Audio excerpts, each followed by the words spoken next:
Good afternoon. I'm Jim Arrington. I'm the mayor of LaGrange, and our hearts are hurting today. On behalf of the entire city of LaGrange, I want to express our deepest condolences to the family of Javion Dukes, whose life was tragically taken far too soon. We're also lifting up other young victims of this senseless violence. Montija Han, Aja Pruitt, Jadarius Blackman, Shakayla Cofield, Titus Dunlap, and Yana Leonard, who are recovering from their injuries. We continue to pray for their healing, for their families, and for everyone impacted by this devastating event. This should never have happened. The violence we witnessed is absolutely senseless. It has shaken our community, and it must stop. We need your help. The LaGrange Police Department is working tirelessly to solve this crime and to bring those responsible to justice. But we cannot do it alone. If you were at the party, or if anyone you know was at the party, no matter how small you think it may be, it can make a difference of any information you may have. You can contact us directly by calling 911, or you can submit information anonymously using TIP 411 system. Simply text the keyword LaGrange in your message to 847-411. and then text us your information. You can even upload videos, pictures, and it's all anonymous. Please, if you know something, say something. Now's the time to come together as a community to stand against this violence. And at this time, I'd like to invite Major Dale Strickland to share what happened and give us the latest on the investigation. Good afternoon, everyone. Again, I want to echo on behalf of the LaGrange Police Department and Chief Idash our condolences to the families that were affected by this senseless violence. I want to give you a summary of what occurred that afternoon. I know that there's a lot of information that is being passed around between individuals. I want to give you some idea of exactly what took place. Our officers first began responding to calls for service of a large party out in the Troup County area off of Cameron Mill Road. There was a party that was taking place at one of our lake accesses there. The Sheriff's Office responded there to address some complaints of that party or relating to the party, and officers with our police department who were working a crime suppression detail already responded to assist them in ensuring that was resolved peacefully. As our officers responded to that area, the group began to break up. There were in excess of 100 people, I'm told, there. That group began to break up and left the area. Those individuals left the area and came toward the city of LaGrange, so our officers knew that we would likely have different spots or areas here in town that we needed to be watching out for based on this large crowd breaking up there and coming into town. Within 30 minutes, that was in fact the case. The officers then responded to 518 North Greenwood Street, which is the Granger Park. It's a big parking lot there in front of the high school where people normally congregate. We noticed almost immediately that parts of the group that left the lake had come there and began congregating. Our officers met with some of those individuals there, announced that the parking lot would be closing and that folks need to move on, and their requests were met with compliant individuals. They left the area and dispersed. Our officers, again, about 30 minutes later, received another call for service, or actually they were working and received a call for service for loud music at 300 Commerce Avenue. That's the Remy apartment complex there on Commerce Avenue. They responded to that area, again, seeing about 50 individuals there that they believed were from that party, that original party. Because of the complaints of loud music, they were asked again to move along, not to congregate there, as many of them there were not tenants. We again met compliance from the individuals. They moved from that location. Our officers continued patrol. At about 24 hours or 10-24 hours, we received another call for service at the Jones Street Park on Jones Street, where over 50 individuals had again congregated in that area. Our officers again responded to the area. They met with individuals there, and at that time, I am told that I guess the individuals at that point knew that the officers were there to ask them to leave the area or remain quiet, and when they pulled up, these individuals actually left the area.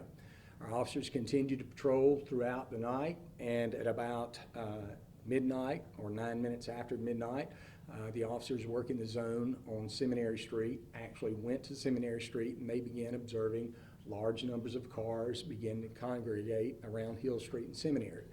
The officers actually went out and explained to the individuals that they were blocking Seminary Street and that we needed to make sure that remained open so the emergency vehicles could get up and down the road.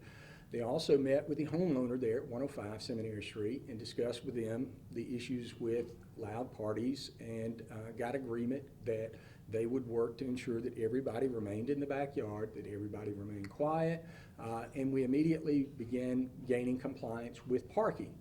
The people there at the party came out, started moving their vehicles over to one side of the street so that we could pass up and down the street.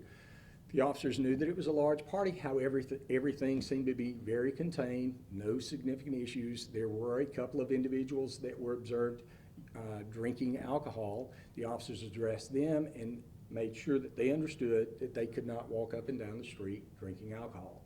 Those individuals complied and went to the backyard of that resident, and our officers, again, after being there for some time, left the area. They remained in that general vicinity knowing that it was a larger party, not unlike some other nights that we have here in the spring or summertime in LaGrange, where folks congregate and enjoy one another and having parties in town. They just remained in the area to be vigilant, to make sure there weren't any issues. Within 3 minutes of the officers leaving, the officer that was within a couple of blocks reported to 911 hearing shots being fired in that area. He did not know necessarily that they were coming from Seminary Street, but knew it was in that vicinity.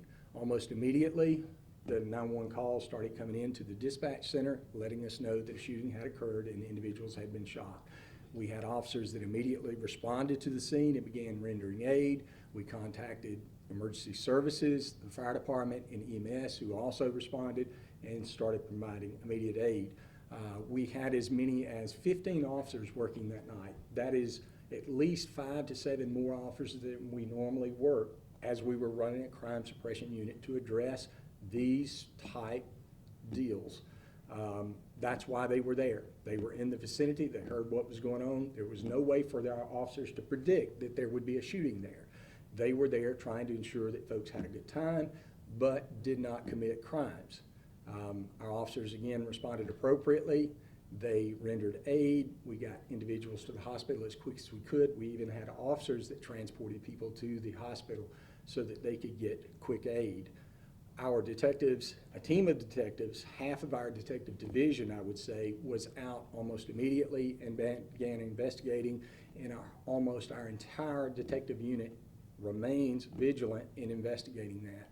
Just as the mayor said, we are looking for help from the community to identify the individuals responsible so that we can work to hold them accountable. We're asking for anybody with information to call us. Again, if you saw something, no matter how small, please let us know. We can work with a little bit of information and turn it into something that is very productive. So again, thank you guys for coming, and again, for the community members, we are sorry for what happened. We are shocked. We want to make sure that we locate these individuals and hold them accountable. Again, thank you for coming today. Thank you, Major Strickland. I also want to inform the community on actions that the mayor and the council has taken just recently. I hear a lot of things on Facebook and social media that we're not doing anything, we need to do more. I agree, we can always do more and we can always do better. But some of the things that this council behind me has approved in the recent times has been a purchase of a drone system that is located or will be located on top of the police department roof, and it can be employed by 911 calls and can be anywhere in the city within about 3 minutes. It has tag readers, it has video, it has still photos, so it is going to be very helpful when we get that installed and get the officers trained to operate it. We have purchased the crime scene scanner. It frees up the amount of officers it takes to process a crime scene so that we can continue to have officers on duty that are patrolling instead of working a crime scene. We have persisted that the police department keep the maximum number of officers patrolling at all times. We have increased starting salaries to fill vacant positions. We are utilizing school resource officers in the normal shifts to add more available officers during the summer. We have added crime suppression detail to the weekly rotation, and we've also got an allotment of more cameras in this SPLOST that just started in 2025. So there will be more cameras going up. We already have a numerous amount of cameras that at our major intersections and at locations that are high traffic areas. Like I said, we've increased the salaries and the cameras. With all this, all the things that we've added, all the things that we've done, it's obvious that we cannot police our way out of this situation, this violence. We're going to need the families to be involved. We're going to need the churches involved. We're going to need the community involved. I ask each of you to be in prayer for our community and these victims, along with their families. Again, I urge anyone with information to contact our police department, our TIPS 411, and share it with us so that we can solve this horrible crime. To the people of LaGrange, I'm asking you to come together.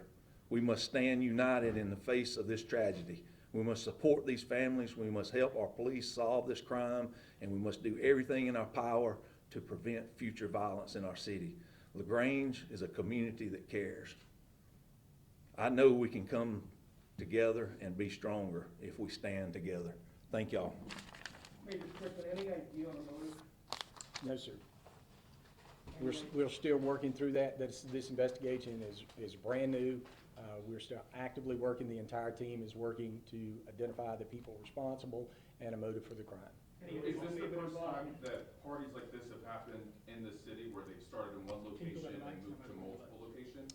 No, sir. This is not an uncommon for members of our city to move from one spot to another to enjoy an afternoon. Like I said, they started at the lake. These guys talk to one another often through social media, where one or two may have been at the party and another one was going on in town. They can share that information through social media, and a party get bigger than what its intent was just by, folks saying, hey, we're having a good time over here, come visit with us. Can you tell if this was gang related at all? I cannot, no, sir. Do you have the rough estimate of the ages of the victims, youngest to oldest? Yes, sir. The youngest currently that we know of is 16. The oldest is somewhere 20 or 21 years old. Did any of these victims shoot back at who was shooting at them? There's not any evidence of that, no, ma'am. Is there a reason to believe there were multiple gunmen or shooters? That's information I don't have at this time, and I couldn't share. Can you tell how many shots were fired? I can tell that there were multiple shots. I can't tell you exactly how many at this time. Is the police going to provide the media with any of the crime scene? Sir? Do y'all have some video or body cam video? We do, but this is an active case, so we won't release any of that information until this case is resolved. Do you have an update on the conditions of the 6 victims? Are they expected to be okay and recover?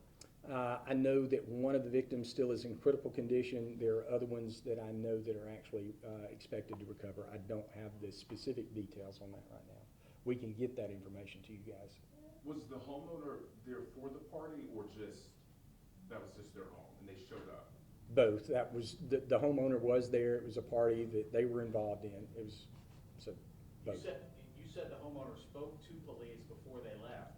Is there any reason to believe they could face charges out of this? It does not appear so at this time. It's summer, kids are going to be out, college students are back home. What's your message to them who want to partake in parties like this? We want them to enjoy one another. We want them to enjoy being with one another. We want them to be responsible and do that without, if there's a problem, if there's conflict, call 911, have the officers come and assist with the conflict. One more question, and we're done. Truth County is the only people investigating, or are you guys going to bring in other resources to help with this? It depends on how that investigation goes. We always use other resources, such as with doing, I guess you would say, reviews of the evidence through the GBI and also through the ATF. We use them often. Right now you haven't called in? No, ma'am. Okay. No. All right, thank y'all. Thank you.